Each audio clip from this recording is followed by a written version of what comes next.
예, 제가 기도하고 우리 함께 하나님의 말씀 나누도록 하겠습니다. 네, 기도하겠습니다. 사랑의 하나님, 하나님의 사랑이 무엇인지 알 수 있는 예배 되게 해주시고 그 사랑 안에 하나님의 거룩과 정의가 있다라는 것, 또한 공의가 있다라는 것 우리가 깨닫는 시간 되게 해주십시오. 하나님의 마음과 뜻으로 창조받은 우리가 마땅히 하나님의 형상으로 살아야 하는데 하나님의 형상됨을 포기하고 하나님을 바라보는 것을 포기하고 살아온 우리의 모든 죄악과 허물들을 회개하며 나아갑니다. 이 시간 성령으로 우리의 죄와 허물을 소멸시키시고 예수 그리스도의 그 거룩한 보혈로 새롭게 하셔서 우리가 오늘도 예수님과 성령의 힘으로 드리는 하나님 앞에 서는 예배를 경험하게 하시고 하나님 품 안에 있는 그 치유하심과 자유함을 경험하게 해주시고 하나님 품 안에서 온전하고 완전하게 회복된 예배 경험하게 해주시고 다시 이 세상을 하나님과 함께 하나님의 마음으로 바라볼 수 있는 시선 허락해 주시고 다시 세상을 향하여 나아갈 수 있는 힘 또한 허락하여 주십시오. 그래서 우리가 세상을 살아가는 모든 이 삶의 여정이 하나님과 동행하는 삶의 여정 되게 해주시고 긍휼의 하나님을 쫓아 오늘도 우리의 삶이 긍휼이 될 수 있도록 도와주십시오. 주님께 모든 것들 맡기며 사랑하신 예수님으로 간절히 기도했습니다. 아멘. 우리 시간 함께 하나님의 말씀 나누도록 하겠습니다. 우리가 나눌 하나님의 말씀은 마태복음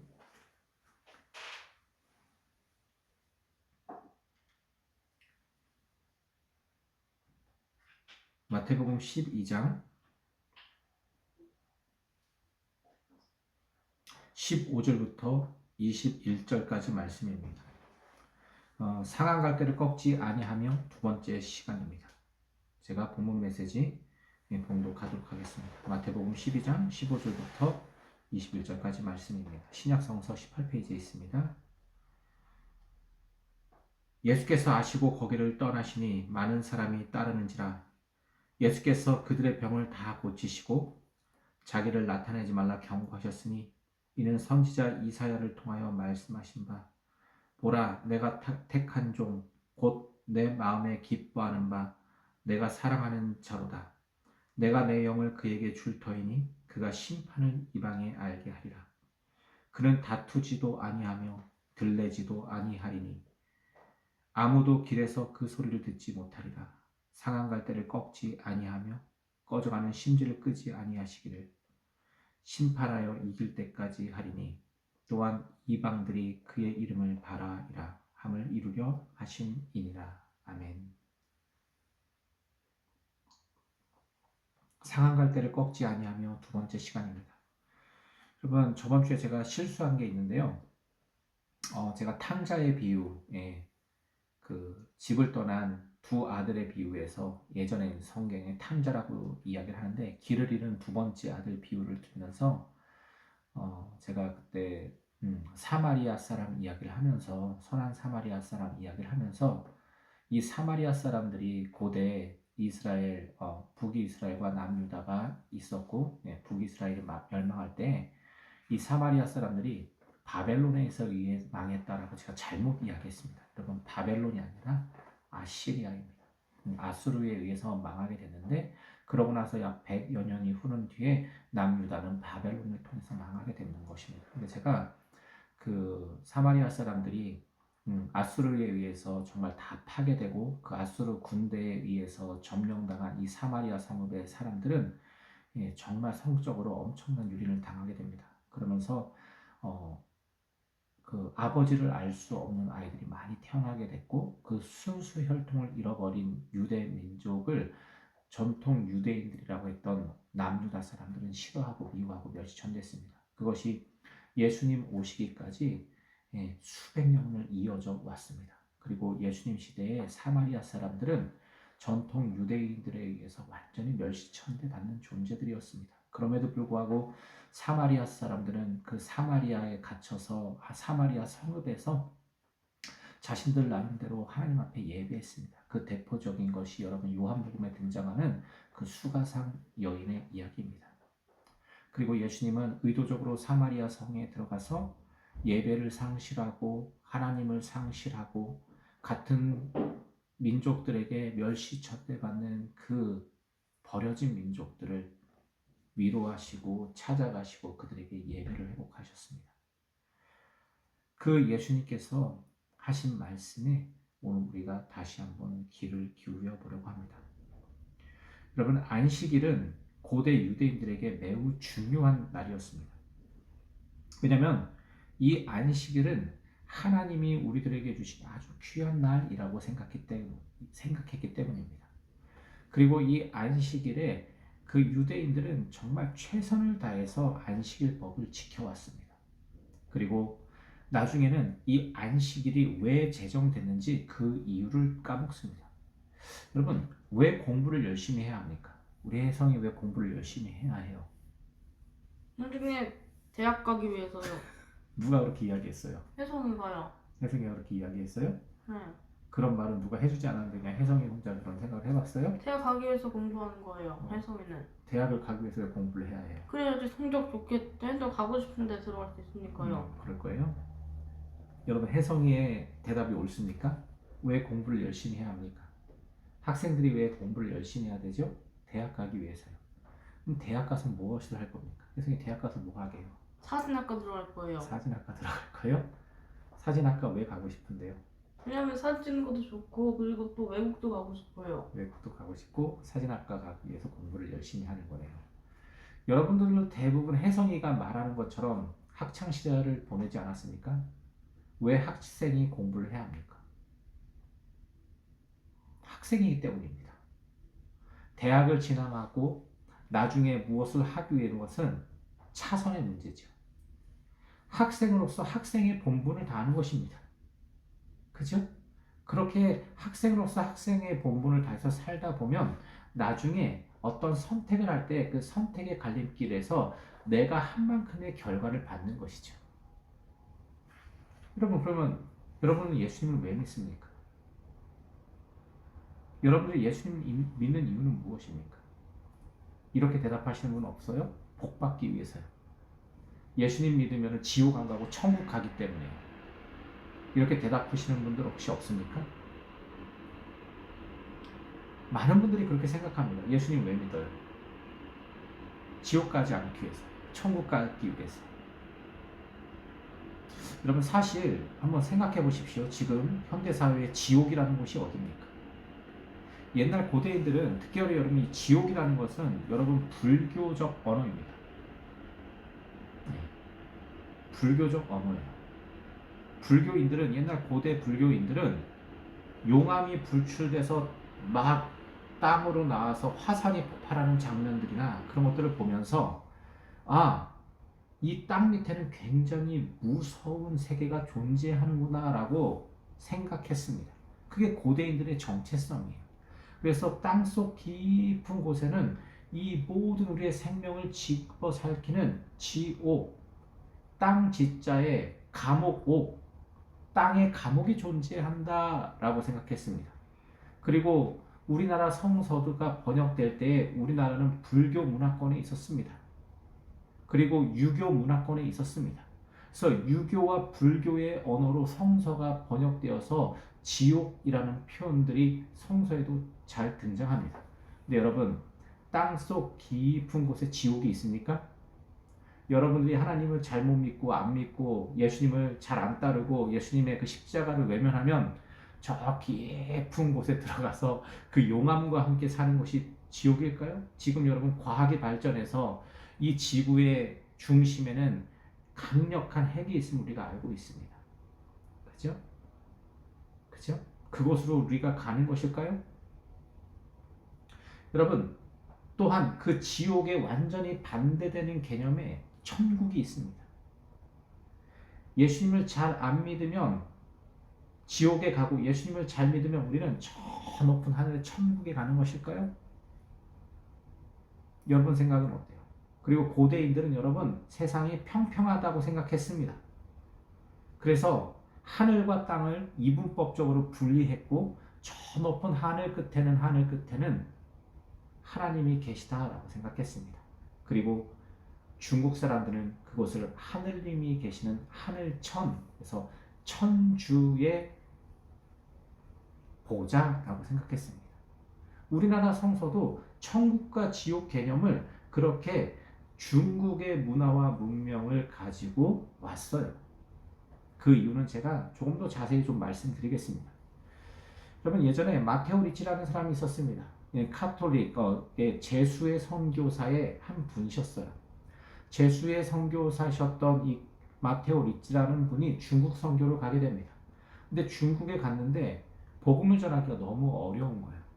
예수님을 믿으면 구원받는다라는 이 메시지가 중국 사람들이 들을 때는 너무 시시하게 들렸습니다.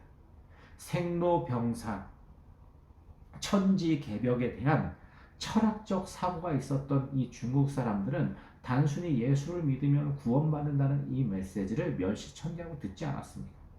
너무 중국 사람들이 봤을 때 이 서양에서 온 예수 믿으면 구원받는다는 이 메시지는 너무 지식적으로 굉장히 초등학문의 것이었어요. 그래서 그것을 받아들이기가 어려웠습니다. 근데 이 마테오 리치라는 분이 이 중국 선교를 하면서 어떻게 하면 중국 사람들에게 복음을 전할까 하다가 상황하라는 것을 합니다. 그 중국 사람들의 상황에 맞게 복음을 설명하는 거예요. 그래서 중국 사람들은 이미 여러분 잘 아시는 것처럼 유교와 불교 문화와 문명이 아주 꽃을 잃었습니다. 그래서 이렇게 영주를 돌리고 있는 불교인들에게 그곳에 십자가만 딱 달아줬어요.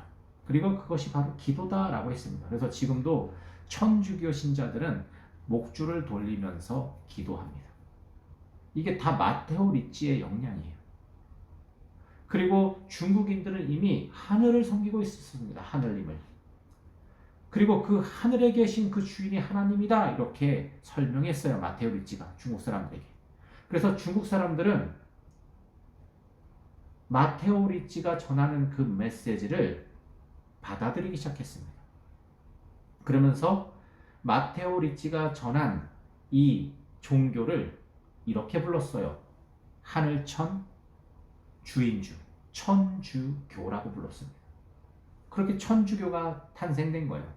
로만 카톨릭의 제수의 선교사였던 마테오 리치에 의해서 천주교가 탄생됐습니다. 그리고 이 천주교는 빠르게 왕족들과 귀족들의 사이에서 복음이 전파되기 시작했어요.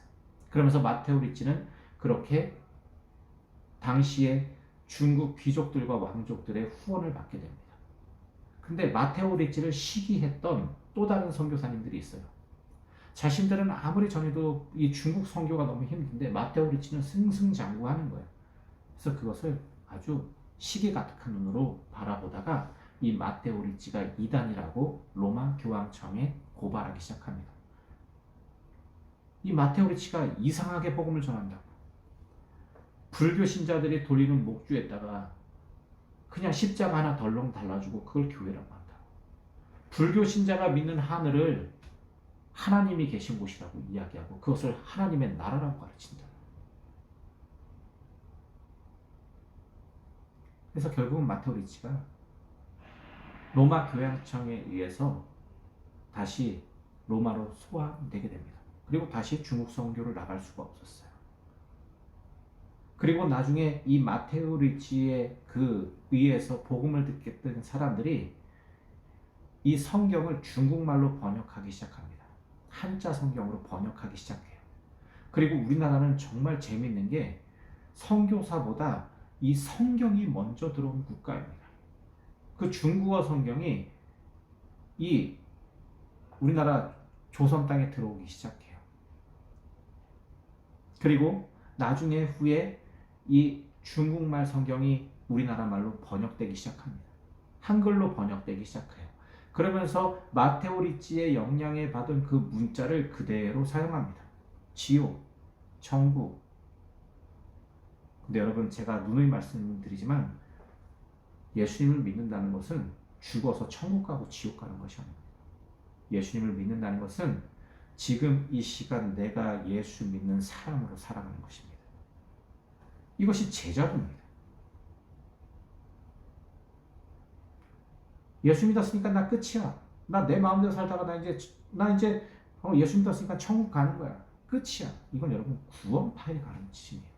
성서 어디에도 그런 가르침이 없습니다. 예수님도 오늘 이 땅에서 우리가 어떻게 살아야 하는지를 가르쳐 주십니다. 예수 믿는 사람으로서 어떤 긍휼과 자비로 이 땅을 살아가야 하는지 가르쳐 줍니다.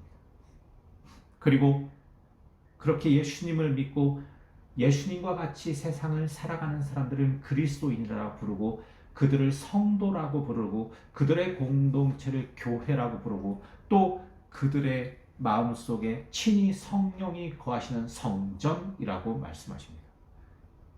그러니까 성전은 템플이 아니라 예수님을 영접하고 예수님의 영신 성령이 거하시는 각 사람들입니다. 이거는 마테오 리치가 이야기한 천국과 지옥 개념과 너무 다른 이야기입니다. 근데 제가 더 이상 이야기를 하지 않는 것은 저희 교회는 이 교육을 제가 10년 이상 해왔기 때문에 여러분 다 알아들으실 것입니다. 하나님의 나라는 여기 있다 저기 있다 하는 것이 아니라 우리의 마음 가운데 있는 것입니다. 그리고 하나님은 그렇게 하나님의 나라의 백성들을 영원까지 이끄십니다. 이것을 히브리 말로 올람, 영원이라고 해요. 그래서 영원이란 뜻은 세대에서 세대에 이르는 이란 뜻입니다. 내가 죽으면 천국 가는 것이 아니라 하나님을 믿는 나를 통해서 또 다른 다음 세대가 하나님을 알게 된다는 의미예요. 그렇게 하나님을 아는 사람들의 삶을 통해서 또 다른 하나님을 아는 사람들이 끊임없이 생겨나게 하신다. 이것이 바로 영원이란 뜻입니다. 이것을 올람이라고 해요. 2000년 전에 마태라는 사람이 쓴 이 글을 통해서 마태 공동체에 의해서 함께 기록된 이 마태복음을 통해서 우리가 예수님을 아는 것처럼 또한 예수님께서 오늘 이사야 선지자 말씀을 인용하는데 예수님 오시기 전에 800여 전에 이 이사야 선지자와 이사야 선지자의 삶을 봤던 수많은 믿음의 선배들을 통해서 우리는 오늘 예수님을 압니다. 이것이 바로 올람, 영원이라는 거예요. 그리고 누군가 오늘 나를 통해서 예수님을 알게 됩니다. 제가 여러분 목회자로서 말씀을 준비하고 연구하고 말씀을 보는 일을 게을리 하지 못하는 이유는 누군가 한 사람은 이 메시지를 통해서 예수님을 알게 될 것이기 때문입니다. 그것이 바로 영혼에서 영혼에 이르는 올람이라는 뜻이에요. 세대에서 세대에 이르는. 근데 이게 어떤 중국 문화와 유교 문화와 짬뽕이 돼서 죽으면 천국 가고 지옥 가는 이런 분위기로 바뀌었어요. 특별히 중국과 우리나라는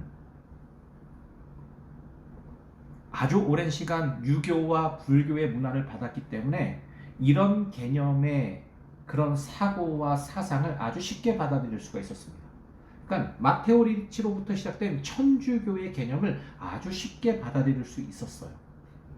하지만 엄밀하게 하나님께서 이 예수님을 통해서 말씀하시는 하나님의 나라는 죽으면 지옥 가고 예수님 믿고 죽으면 천국 가고 예수님 믿지 않고 죽으면 지옥 가고 예수 천당 불신지옥 이런 이야기를 하는 것이 아닙니다.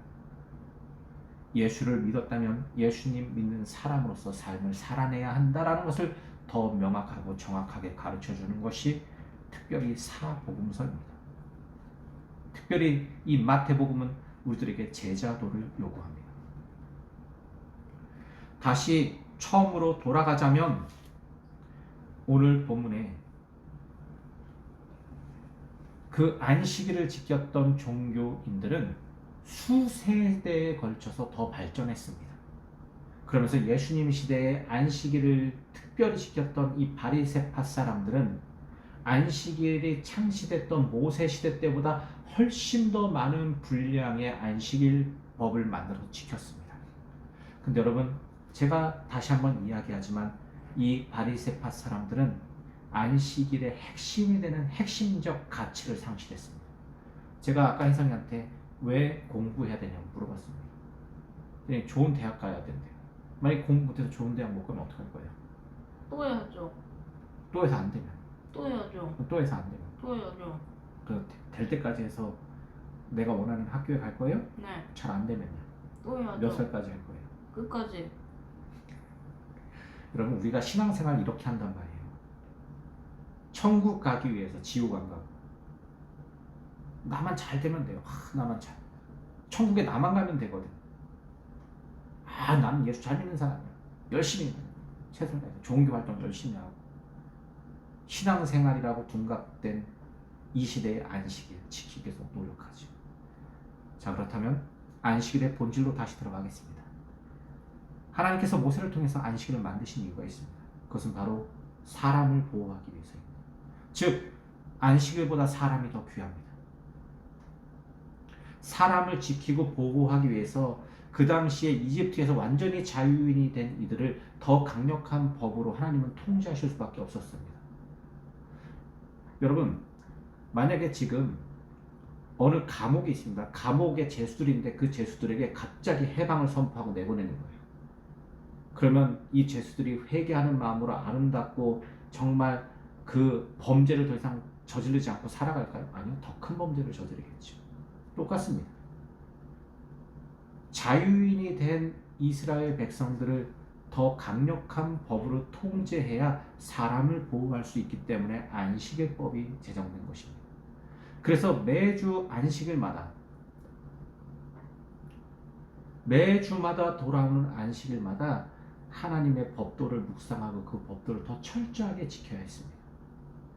그리고 예수님 시대에도 그 안식일을 너무 사랑하는 바리새인들은 자신의 목숨을 걸고 안식일을 지켰습니다. 근데 문제는 안식일은 기억했지만 안식일의 본질이 되는 사람의 가치를 상실했습니다.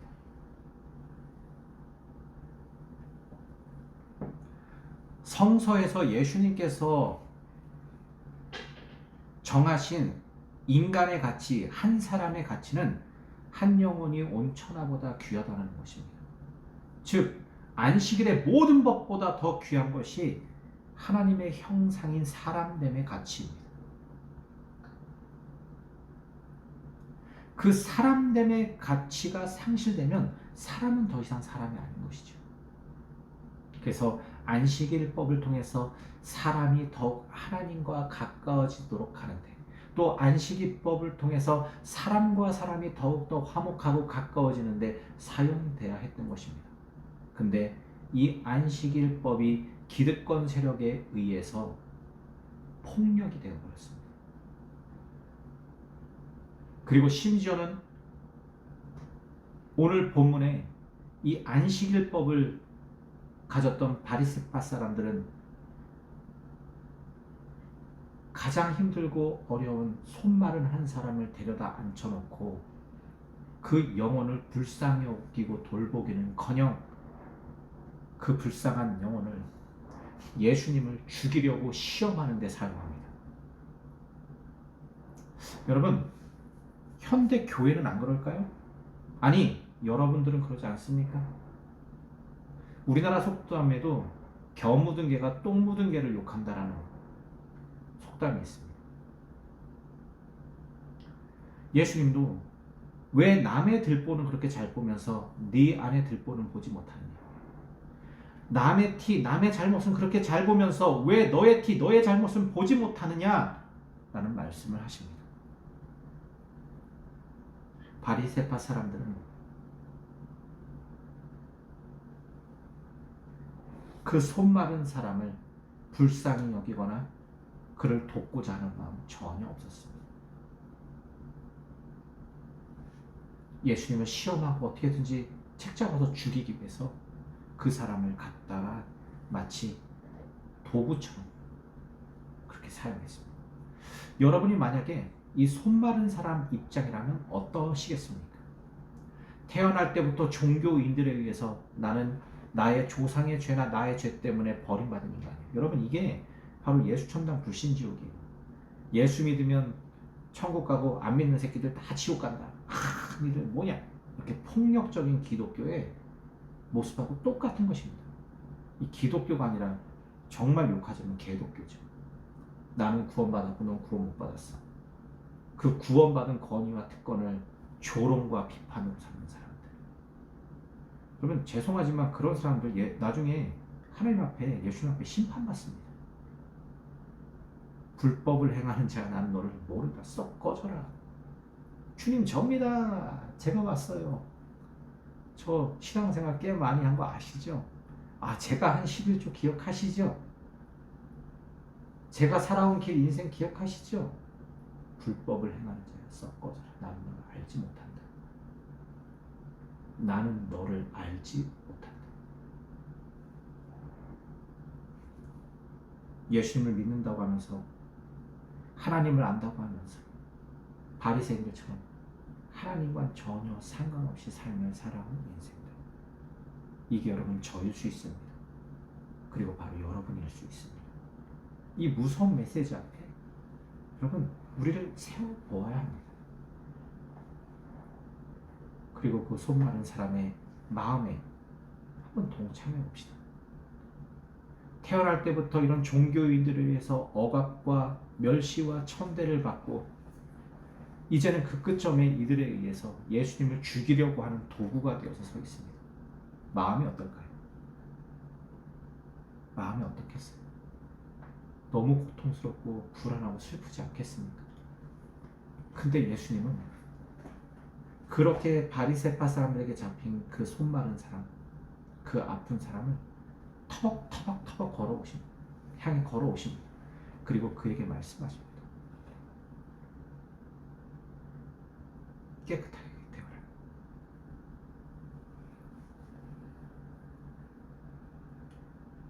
내 손을 내밀고 깨끗하게 되어라. 예수님이 말씀하시니까 이 손 마른 것들이 펴지기 시작하는 거예요. 그리고 그 손을 예수님 손에 아마 맞잡았겠죠.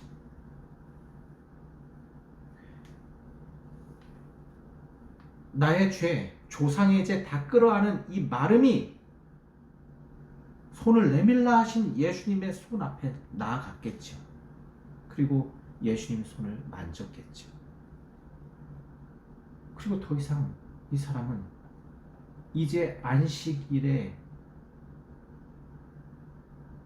주인이 된,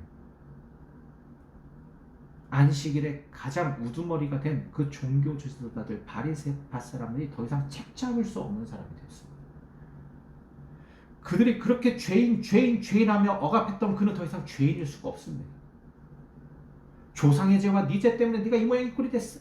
이 지옥 될까마 했던 그 이야기를 더 이상 들을 수 없는 사람이 되었습니다. 이 사람은 예수님을 만난 사람이 되었습니다. 예수님과 손을 맞잡은 사람이 되었습니다. 예수님을 경험한 사람이 되었습니다. 예수님을 체험한 사람이 되었습니다. 여러분들 종교생활 꽤 오래 하셨죠? 저랑 같이 신앙생활 하신 분들 지금 저희 교회는 10년 이상 다 됐습니다. 10년 이상 신앙생활 했으면 여러분 학교로 말하면 초등학교 6년, 중학교, 고등학교 수준은 다 되시는 거예요. 그죠? 근데 아직 예수님의 마음 담지 못하고 있지 않습니까? 바리새인들처럼 살고 있지 않습니까? 손가락질과 저주와 시기와 질투와 나만 천국 가면 되라는 이런 이기적이고 더러운 생각과 사고로 살아가진 않으십니까? 예수님 오늘 십자가를 지기 위해 오셨습니다. 저는 여러분 지금 누가복음을 묵상하고 있어요. 여러분들보다 한 2주 정도 걸쳐서 더 빨리 묵상하고 있는데, 지금 저는 어느덧 종려주의를 거쳐서 고난주간 말씀을 묵상하고 있습니다. 예수님께서 예루살렘을 바라보면서 우세요. 탄식하면서 우세요. 예수님께서 제자들과 이제 6월절이 되어서 본인이 진짜 어린 양이 되어서 십자가를 지시기 전에 하나님 앞에 정말 이 눈물이 핏방울이 되도록 기도하세요. 그리고 내 원대로 하지 마시고 아버지의 원대로 하세요 라고 기도하세요. 제자들에게 함께 기도하자고 요청해요. 제자들은 다 졸아요. 그리고 예수님께서 이제 드디어 예루살렘으로 올라오셔서 그 나귀, 아직 사람을 타보지 않은 그 나귀를 타고 입성하셔서 예루살렘을 보면서 우시는 장면까지 제가 묵상하고 있습니다. 사랑하는 성도 여러분, 어쩌면 예수님이 저와 여러분들을 향해서 울고 계시는지 몰라요. 세이야, 세이야, 내가 그렇게 오랫동안 너를 만나주고 가르쳐주고 그렇게 했는데 왜 너는 내 마음을 알지 못하니?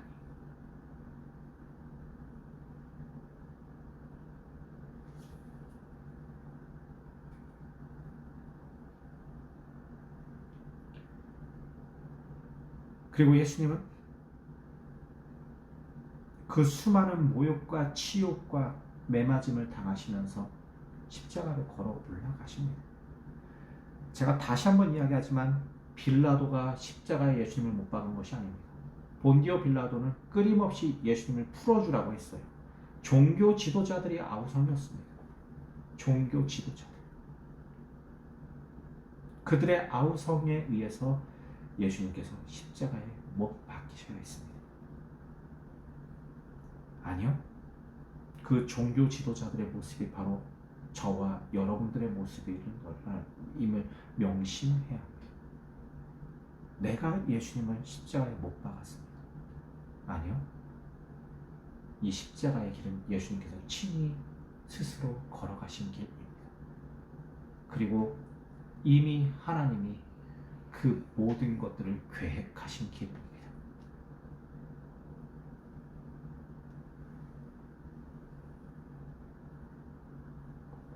왜 하나님은 예수님의 십자가의 길을 계획하셨을까요?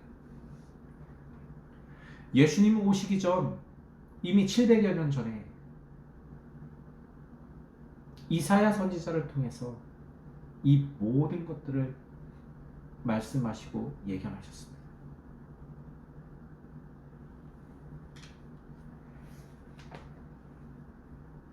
여러분, 이사야 시대는 이제 북이스라엘은 거치 아시리아에 의해서 다 망하고 멸망하고 끝점에 있고, 남유다는 그나마 그 다윗 왕조가 잘나서가 아니라 하나님께서 그나마 다윗과의 약속 때문에 이 남유다를 지켜보고 계셨어요.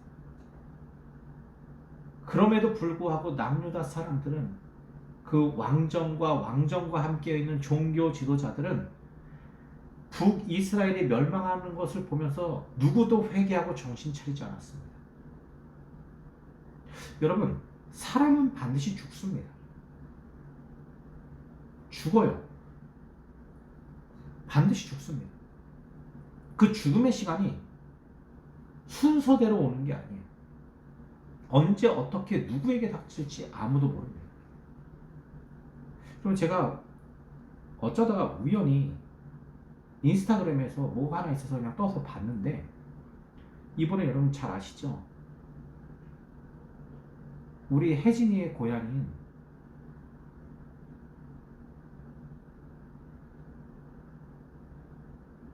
이 미얀마에서 지진이 났습니다. 그 지진 때문에 지금 1000여 명의 사람들이 세상을 떠났대요. 여러분, 저는 그걸 보면서 마음이 너무 아팠습니다. 너무 아팠어요. 그리고 옆에 나라 태국에 있는 그 호텔이었었는데, 호텔 위에서 그냥 평안한 수영장에서 한 여인이 이렇게 물에 둥둥 떠 있는 그 튜브 침대에 이렇게 누워서 서로 그냥 막 알콩달콩 있었어요. 그리고 한 남성이 이렇게 있었습니다. 근데 시간이 얼마 지나지 않아 이게 CCTV인지 뭔지 알겠는데, 그 옥상에 있는 그 수영장이 갑자기 마치 우리가 유리장을 흔들듯이 물이 팍 하고 흔들리기 시작하는 거예요. 지진 때문에 막 떨리는 겁니다. 혼비백산에서 사람들이 막 뛰쳐나가는 거예요. 그 수영장 물이 막 튀겨서 밖으로 막 넘쳐서 막 나갑니다. 마치 우리가 이 물컵을 막 심하게 흔들면 물이 튀어나가는 것처럼 그 크고 그 위대하고 인간이 만들어 놓은 그 고층 건물이 그 튼튼함이 지진 한 방에 그냥 쓰러져 내려갔습니다. 그냥 쓰러져 내려가요.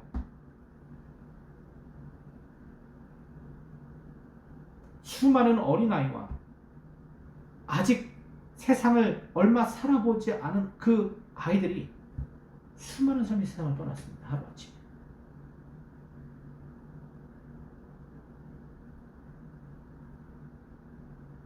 근데 많은 사람들이 그것을 보면서 천하태평이에요. 여러분, 그 죽음의 날이 우리에게도 임박했습니다.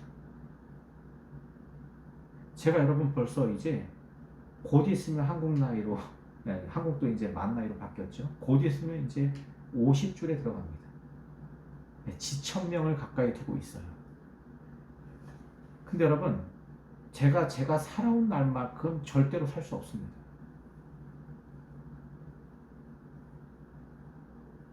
제가 살아온 날보다 더 못한 날을 살고 저는 세상을 떠나야 해요. 근데 여러분, 그렇다면 이 인간이 우리 다음 세대들에게 남겨줘야 할 것은 무엇이겠습니까? 오늘이 여러분 생의 마지막 날이라고 생각한다면 여러분들은 여러분들 자녀들에게, 아이들에게 무엇을 남겨주시겠습니까?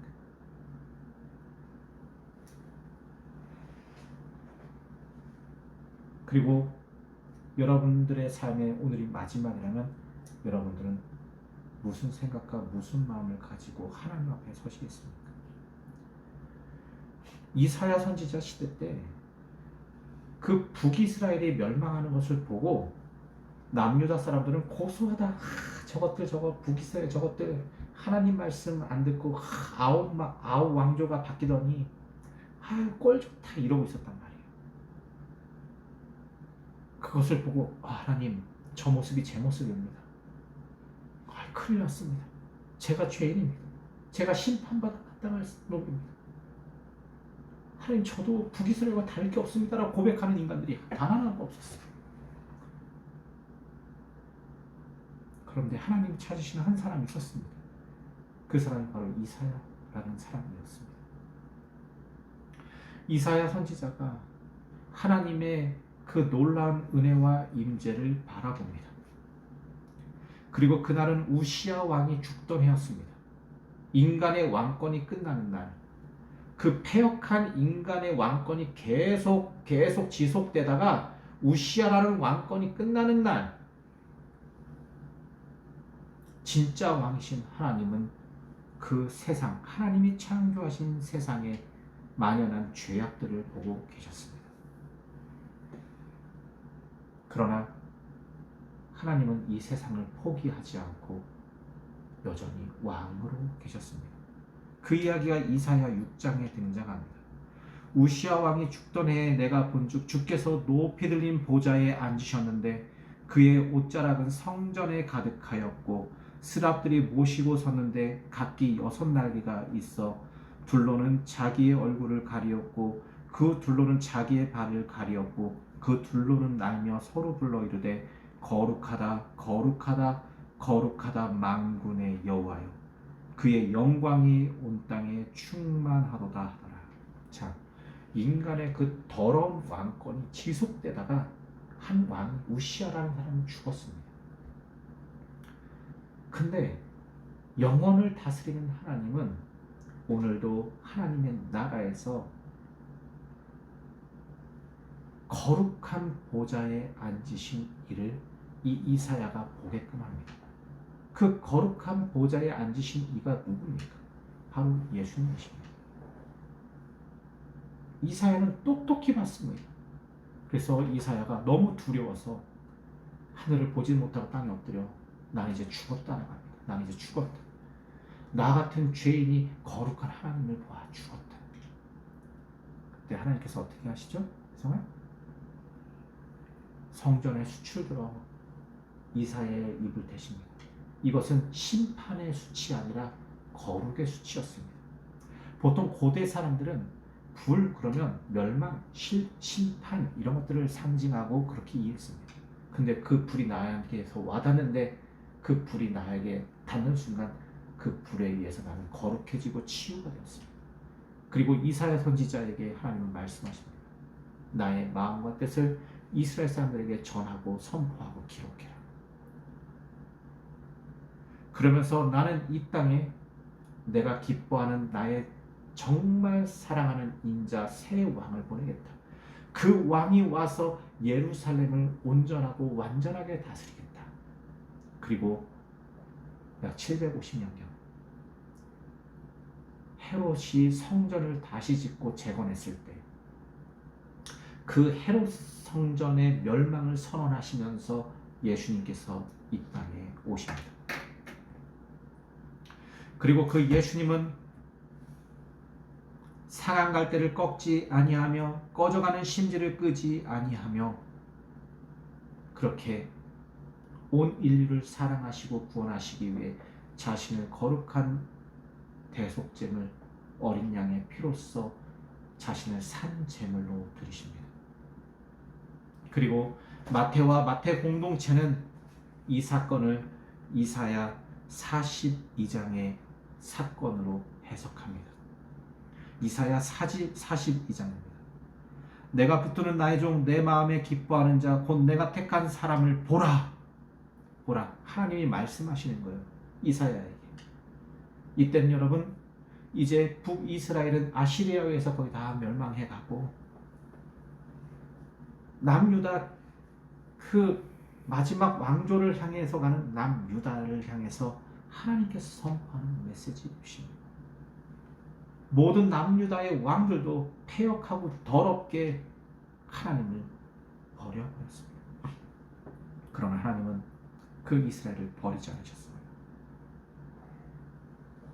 오히려 하나님은 그 패역한 열 왕들이 더럽고 악하게 세상을 통치해갈 때 하나님이 붙드시는 자신의 종, 자신의 마음에 기뻐하는 자를 택하십니다. 내가 붙드는 나의 종 내 마음에 기뻐하는 자 곧 내가 택한 사람을 보라. 내가 나의 영을 그에게 주었은즉 그가 이방의 정의를 베풀리라. 그는 외치지 아니하며 목소리를 높이지 아니하며 그 소리를 거리에 들리게 하지 아니하며 상한 갈대를 꺾지 아니하며 꺼져가는 등불을 끄지 아니하고 진실로 정의를 시행할 것이며 그는 쇠하지 아니하고 낙장하지도 아니하고 세상에 정의를 세우기에 이르니 성들이 그 교훈을 앙망하리로다. 여러분 지금 한국 상황이 너무 안 좋죠. 정치, 경제, 사회 다 안 좋죠. 숨쉬기 힘들 정도로 괴롭고 고통스럽죠. 네, 이사야 시대 때도 똑같았습니다. 예수님 시대도 똑같았어요. 하지만 그런 세상 가운데 찬란하게 초롱초롱 빛나는 빛과 같은 사람들이 있었습니다. 그런 세상 가운데 세상이 부패하지 않도록 그 세상 속에서 소금과 같은 역할을 하는 사람들이 있었습니다. 그 이사야 시대에 우시아가 죽던 그 패역한 왕들의 그 연속성 가운데 이사야라는 사람이 있었습니다. 예수님 시대에 예수님께서 부활하시고 승천하신 후에 하나님께로 가신 후에 예수님을 따랐던 그 제자들 그룹들이 있었습니다. 티토스 장군이 그 망나니 그 미치광이가 예수 믿는 사람들을 잡아다가 산채로 그들을 불에 태우고 그들의 가죽을 벗기고 그들을 사지를 찢어 나갈 때 그 가운데서 예수님의 십자가의 보혈을 본받은 그리스도인들은 자신을 죽이는 그 로마 병정들을 사랑했습니다. 끌어안았습니다.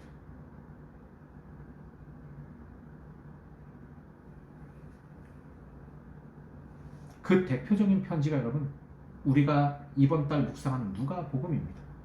누가복음의 시작은 데오빌로 카카요입니다. 데오빌로 카카요. 데오스 필로스 데오스필로스, 하나님의 친구인 카카. 이상하지 않아요? 이름이 아닙니다. 별칭이에요. 굉장히 높은 로마의 고위 관리 중에 하나였을 겁니다. 이 데오빌로라는 사람은. 근데 본명을 쓰면 그 사람도 위험에 처하니까 이 누가라는 사람이 은유적으로 데오스필로, 카카에게라고 하면서 내가 자세히 살펴본 것들을 기록합니다 하면서 쓴 것이 누가복음이에요. 제가 그래서 여러분 지금은 누가복음 읽을 때 데오빌로의 입장도 좀 읽어보고 있습니다. 데오빌로. 로마 시대에 엄청나게 고위 간직이면 여러분 돈, 명예, 권세 다 있었던 사람입니다. 그 사람이 누가를 통해서 지금 예수님을 소개받고 있는 거예요. 근데 여러분 누가도 이방인 중에 이방인이었습니다. 이 누가는 사도 바울을 통해서 예수님을 만나게 돼요. 여러분 사도 바울 누구입니까? 사울이었습니다. 스데반 집사님을 돌로 쳐서 죽일 때 그것을 마땅히 여기면서 자신이 약관의 나이가 되자마자 그 종교 지도자들에게 먼저 가서 내가 예수 믿는 사람들 다 잡아서 죽일 테니까 나에게 힘과 권세를 달라고 그렇게 외치면서 이 사도 바울도 예수 믿는 사람들을 죽이러 가던 사람입니다. 그 사람이 다메섹 도상에서 다마스커스에서 예수님을 만났습니다. 그 사도 바울 한 사람을 통해서 누가라는 사람이 예수님을 만나게 됩니다. 그 누가를 통해서 데오스필로라는 사람이 예수님을 만나게 됩니다.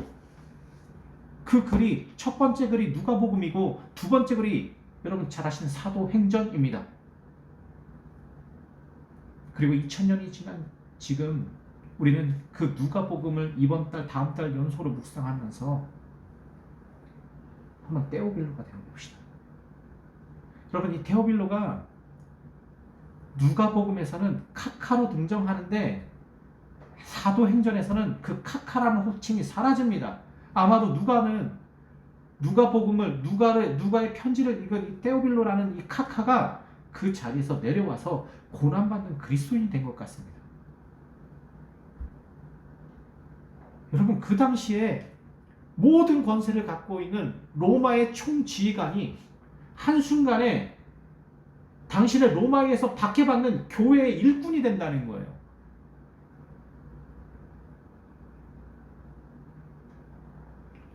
여러분 아리스타이드의 변증 기억하십니까? 로마가 한참 기독교인들을 박해할 때 이 로마의 군인들이 그리스도인들이 숨어있던 한 공동체를 발견하게 됩니다. 그 중에는 아리스타이드라는 사람이 있었습니다. 그리고 아리스타이드는 정부의 명을 받아서 로마의 명을 받아서 이 교인들을 다 잡아 죽이기 위해서 그들을 체포하려고 합니다. 그때 교회의 지도자들이 나와서 우리가 다 죽으러 갈 테니까 마지막 하나님 앞에 예배를 한번 드릴 수 있게 해주십시오. 요청합니다. 그래서 그건 허락하겠다. 그래서 아리스타이드가 그 예배에 함께 동참해서 그것을 지켜보고 있습니다. 어차피 이들 다 죽을 건데 마지막 예배 드린다는데 허락해서 지켜봐요. 근데 여러분 그 예배의 모습을 보다가 아리스타이드가 예수님을 영접하게 됩니다. 여러분 지금은 예배 시간 조금만 길어져도 너무 싫지 않습니까? 아, 날씨 12시에 누구 이제 빨리 나가서 누구 만나기로 했는데 1시간 넘게 예배 시간이 이거 어떻게 11시부터 12시까지만 예배 시간인데 조금 지나 막 몸이 근질근질하지 않습니까? 여러분 초대교회 신약교회 성도들 AD 70년 90년대에 그 티토스 장군부터 시작해가지고 시작됐던 그 박해 도미티아누스의 박해, 이 성서가 기록될 당시의 박해, 우리 믿음의 선배들은 목숨 걸고 예배를 드렸습니다. 하루 종일 예배를 드렸습니다. 죽음의 위협 속에서도 예배를 잃지 않았습니다. 아리스타이드가 그걸 본 거예요. 목격했습니다. 그러면서 이 아리스타이드가 그 예배에 동참하면서 예수님을 만나서 황제에게 변증문을 씁니다. 그것이 아리스타이드의 변증입니다. 오 황제시여, 이들은 우리가 체포해야 될 만한 죄가 전혀 없는 사람들입니다. 이들은 서로를 지극히 사랑하며 이 공동체 안에는 너와 내가 없고 이 공동체 안에는 남과 여가 없고 이 공동체 안은 노인과 소인이 없습니다. 이 공동체 안에는 심지어 주인과 종의 신분도 없습니다. 이 공동체 안에는 오직 그리스도를 향한 사랑만 가득할 뿐입니다. 오 황제시여, 당신의 명을 다시 한번 좀 생각해 주십시오. 아리스타이드는 그 변증문을 쓰고 순교당합니다. 사랑하는 성도 여러분, 제가 다시 한번 이야기하지만 여러분이 생각하는 지옥은 존재하지 않습니다. 그거는 불교에서 온 것입니다. 옥황상제가 있는 땅속 깊은 곳의 지옥, 그것을 믿는 사람이 세상 여러분 요즘에 어린아이들도 없습니다. 지옥은 내 안에, 나의 삶에 하나님의 마음이 없는 것입니다.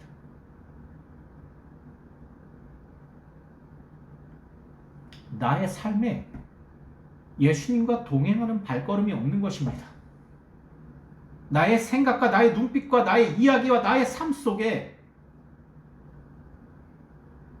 그 거룩한 성령의 임재가 없는 것입니다.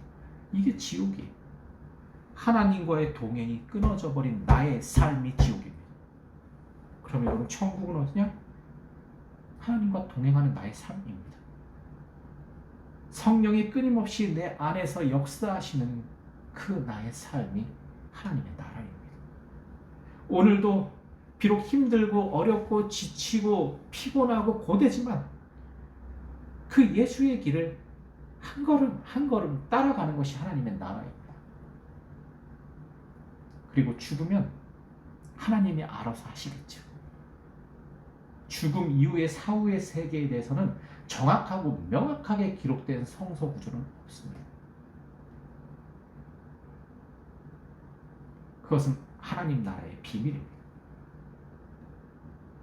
높은 산이 거친 들이 초막이나 궁궐이나 내 주 예수 모신 곳이 그 어디나 하늘나라. 내 주 예수 모신 곳이 하나님의 나라입니다. 말씀을 정리하고 마치도록 하겠습니다. 우리 예수님은 상한 걸대를 꺾지 아니하시는 분이십니다. 꺼져가는 심지를 끄지 아니하시는 분이십니다. 그 예수님의 사랑과 긍휼은 십자가를 통해서 완성되었습니다. 그리고 그 십자가를 믿고 따르는 우리를 통해서 다시 예수님의 세계는 시작되는 것입니다. 그리고 그렇게 믿음의 연속성 가운데 우리를 통해서 누군가가 또 예수님을 만나고 예수님의 길을 걸어갈 때 그 삶이 지속되는 그 과정을 영원이라고 합니다. 그것을 올람, 세대에서 세대에 이르는 이라고 성서는 번역했습니다. 사랑하는 성도 여러분, 오늘 상한가을 때를 꺾지 않으시는 예수님과 함께 영원을 살아가는 저와 여러분이었으면 좋겠습니다. 우리 시간 기도합시다. 이 시간 기도할 때 하나님, 예수님 바라보게 해주십시오. 예수님 따라가게 해주십시오. 십자가까지 예수님 따라가게 해주십시오. 예수님처럼 말하고 예수님처럼 행동하고 예수님처럼 삶을 살 수 있도록 우리를 인도해 주십시오. 성령님을 환영하고 초청합니다. 내 안에 계신 성령님, 이 시간 나의 삶에 바리새파 사람들과 같은 미움과 다툼과 시기와 질투에 이 더러운 싹들을 소멸시켜 주십시오. 그리고 우리의 삶에 거룩한 하나님의 나라와 그 의와 그 공의와 정의를 심겨 주십시오. 그것들이 싹트게 하시고 자라나게 하시고 열매 맺게 하셔서 그 열매가 또 다른 땅에 떨어져서 그 열매가 그 씨가 또 발아해서 하나님의 나라가 그렇게 이루어지는 것 우리의 삶을 통해서 이루어 주십시오. 우리 그렇게 다 같이 기도하도록 하겠습니다. 이 시간 기도하겠습니다. 사랑의 하나님,